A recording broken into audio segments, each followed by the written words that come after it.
like to think of myself as a savvy shopper. I wait for sales, I do my research on the best prices for certain things and where to buy them, and I know when to say no to buying something that I can't justify. Most of the time. There are a few things I've impulse bought or purchased despite them being hard to justify. Still, even though some things didn't make financial sense, they were well worth the money for how much easier or better they made my life. These are the top 5 most ill-advised purchases I've made and never regretted. Number 1, an espresso machine. I used to be a devoted mocha pot user. Not just for the taste, but the price point. $30 total for a device I used every day. But where the cost came in was the beans, which I would get from a local coffee roaster. Also, mocha pots are kind of fussy. Sometimes making espresso felt like too much work, and sometimes I'd get distracted and it would boil over, effectively ruining my work. I was entranced by TikTok videos of people making their cafe-level morning coffees hot and cold with their Nespresso machines. While I was definitely put off by the price point of the Nespresso pods, many of them more than $1 per pod, I still took a chance and got a Virtuo Plus on sale for $125. It has made my mornings infinitely better. My favorite flavor pod is the Chiara Double Espresso, which I buy on Amazon for $33 for 3 sleeves of 10 pods, making the price $1.10 per pod. It is steep, but I also never go out for coffee since I got my Nespresso. And what's more, I don't even want to. I honestly think that the Nespresso coffee I make at home rivals any of my local coffee shops. And $1.10 per cup is cheap compared to the $5.50 I'd pay for an iced oat milk cortado at a local cafe. Number 2, my Sony a6000 camera. I had gotten quite into iPhone photography in 2015, and I wanted to step it up to a real SLR. The Best Buy employee I spoke with was partial to the Sony a6000, and he gave me a full rundown on why. It was more user-friendly than most SLRs and DSLRs, and its compact size made it feel like a point-and-shoot with advanced technology. And somehow, despite the fact that I had walked into that Best Buy planning to spend $300 on a camera, I was persuaded to get this one for a whopping $999. I told myself I'd use my camera to make the money back, but that never happened.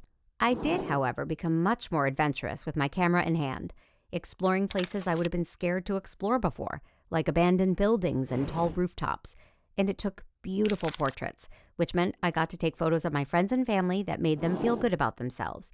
Above all, my camera gave me the ability to create art in a meaningful way, which is truly priceless. Number 3, a portable dishwasher. If you've lived in New York City or any other major city, you know how rare it can be to find an affordable apartment with modern amenities, like an in-unit washer and dryer or a dishwasher. I found a way to avoid ever having to pay a premium rent price just to have a dishwasher, getting a portable dishwasher. It's what it sounds like, a small countertop dishwasher that holds 6 to 8 place settings and can move with you when you move apartments. You can either fill the water tank or hook it up to your sink. As someone in a 2-person household, I use my compact dishwasher every day or 2, depending on how much I've cooked that week. Rather than pay $300 to $400 more per month on rent, I made a one-time $400 investment in a portable dishwasher that comes with me. So now any apartment I live in will have a dishwasher. Number 4, a folding treadmill. I admit that when I first saw one of these on Instagram, I thought it seemed a little silly. Walking is free outside. What do I need this for? But as I work from home, I often have to make up reasons to leave the house. As much as I wanted to believe I'd have the motivation to go for walks every day, New York can be extreme. Walking outside in 95-degree weather or 20-degree weather is just unappealing. Since a tiny apartment doesn't really have space for a treadmill, this Urivo mini folding treadmill is a terrific solution, since I can fold it up and roll it under my couch.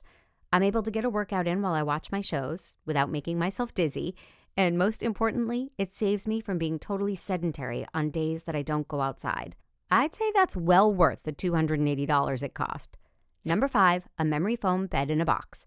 I remember buying my first mattress for my first apartment at a local mattress store for $650.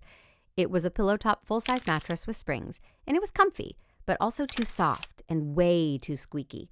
When my partner and I wanted to upgrade to a queen-size mattress, everyone was getting one of the Subway advertised bed-in-a-boxes, Casper, Purple, etc.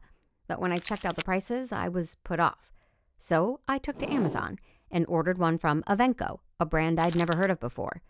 It was risky, but I told myself $370 is inexpensive enough that even if it only lasts me a year, it will have been worth the money.